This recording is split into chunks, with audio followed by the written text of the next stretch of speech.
Assalamualaikum warahmatullahi wabarakatuh. Pada kali ini saya nak berbincang tuan-tuan tentang pendawaian di rumah kita. Disebabkan oleh waktu ni COVID hari itu menyebabkan electric bill kita meningkat. Jadi kita pun sedikit haru dan juga ingin mengetahui apa dia sebenarnya pendawaian di rumah kita. Jadi pendawaian di rumah kita begini daripada tiang masuk ke meter, masuk ke distribution board dan sebagainya sampai ke tiap-tiap room. Jadi dalam rumah kita tu alat-alat yang penting ni ada beberapa alat, tapi yang sangat penting ialah yang pertama meter TMB. Yang kedua ialah switch utama, miniature circuit breaker. Jadi dalam bahasa senangnya kata switch utama lah. Yang kedua di sini ialah earth leakage circuit breaker ataupun residual current circuit breaker. Dan sampai sini ialah alat-alat rumah kita. Tapi apa fungsi alat-alat ni? Pasal apa kita kena pakai alat ni? Bolehkah kita bypass semua ni, kita pakai, tak payah pakai ni? Jadi mari kita tengok pasal apa. Jadi alat ni sangat penting dalam rumah kita untuk menjaga semua peralatan kita supaya tidak terbakar atau rosak kerana arus berlebihan atau short circuit ataupun faults yang berlaku, overload yang berlaku kepada peralatan kita. Kalau kita lihat dengan lebih jelas, ni nampak daripada tiang TNB masuk ke meter, meter masuk ke main switch, masuk ke circuit breaker ataupun earth leakage circuit breaker ataupun residual current circuit breaker, kemudian masuk ke distribution board. Lepas tu barulah pergi ke subboard, subboard. Okey, dan sini load. Ini lebih jelas lagi, full house wiring diagram. Sekarang saya nak tunjuk apakah fungsi sebenarnya alat ni. Alat ni tujuan dia untuk melindungi litar, kerosakan litar pintas dan beban berlebihan.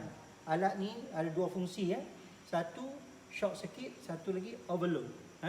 Kemudian nanti kita bagi ke sini. Oleh kerana alat ni pula dia hanya memberi perlindungan kepada litar pintas ke bumi ataupun leakage ke bumi. Jadi dia kena ada kombinasi di antara dua. Yang ni berfungsi untuk short circuit overload, yang ni untuk pergi ke bumi, kerosakan ke bumi. Sebelum kita cakap tentang alat ini, kita nak tengok apa yang ada di dalam alat tersebut, dalam RCB. Dia ada core utama ni yang bagi current transformer.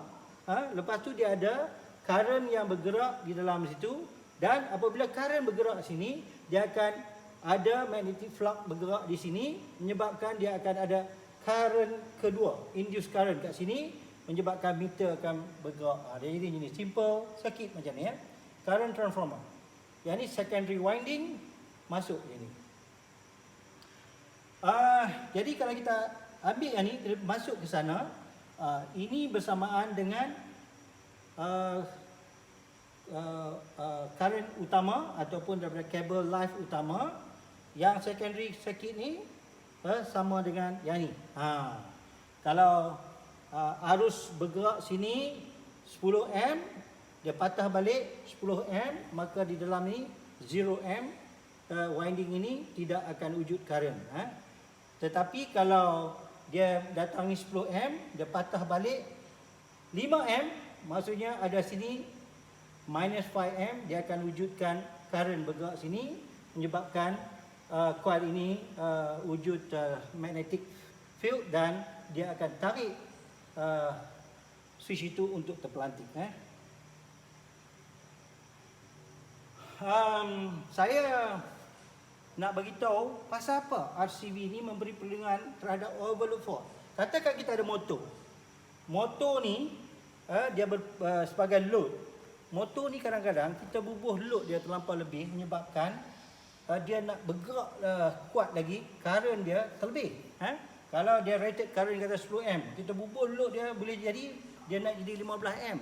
Apabila dia naik terlebih, kalau kita tidak ada pemutus litar, maka motor ini akan rosak dan bakar. Jadi apabila ada overload, kita kena putuskan litar ini supaya motor tidak terbakar. Tetapi sekiranya ada overload fault ni, current sini 10 A masuk, dia keluar sini pun 10 A. Jadi di dalam ini 0 A. Dia tidak terjana arus di secondary. Jadi kalau dia jadi 20 A pun sama juga. Ia tidak menjana apa-apa current di sini untuk secondary. Jadi alat RCCB ini tidak mampu untuk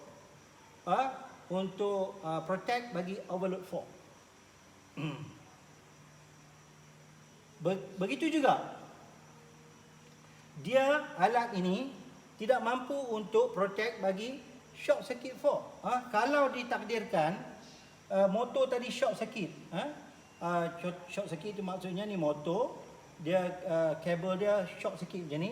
Jadi current flow kat sini maksimum. Kalau kita tak putuskan litar ini, semua ni cair ataupun rosak habis wiring kita. Oleh itu, kita kena putuskan litar ni, tapi RCCB tidak boleh melihat kerosakan ini kerana current sini kata naik 100 A. Mari sini masuk sini 100 A. Jadi 100 tolak 100 kosong. Apabila 0 A di sini, dia tidak ada magnetic flux ini dan tidak wujud current untuk secondary. Oleh itu, dia tidak berfungsi. Jadi tidak berfungsi. Bilakah alat RCCB atau earth leakage circuit breaker ini akan berfungsi? Apabila current total di dalam core ini tidak bersama dengan kosong. Iaitu contohnya macam sini. Dia short circuit to ground. Ni. Macam orang pergi pegang ni.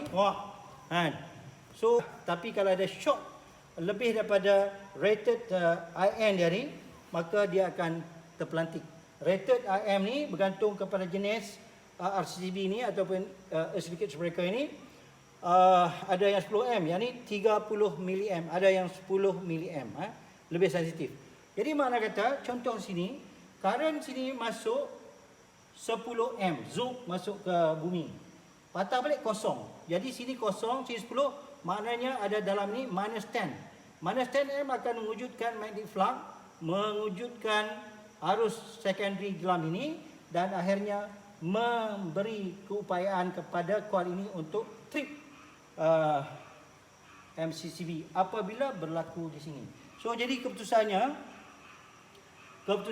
tugas dua alat ini ialah yang pertama, MCB dia protect against overload dengan short circuit.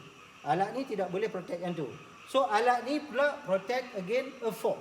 Jadi kita ada 3 jenis kerosakan. Satu overload, yang kedua short circuit, dan yang ketiga a fault.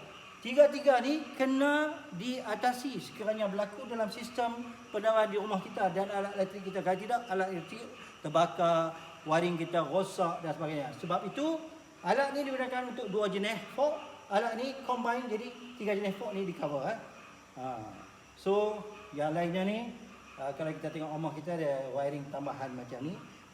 Yang ni kalau kita tengok di Kelang ataupun rumah besar, dia pakai lebih complicated dengan 3 phase. Sekian, terima kasih.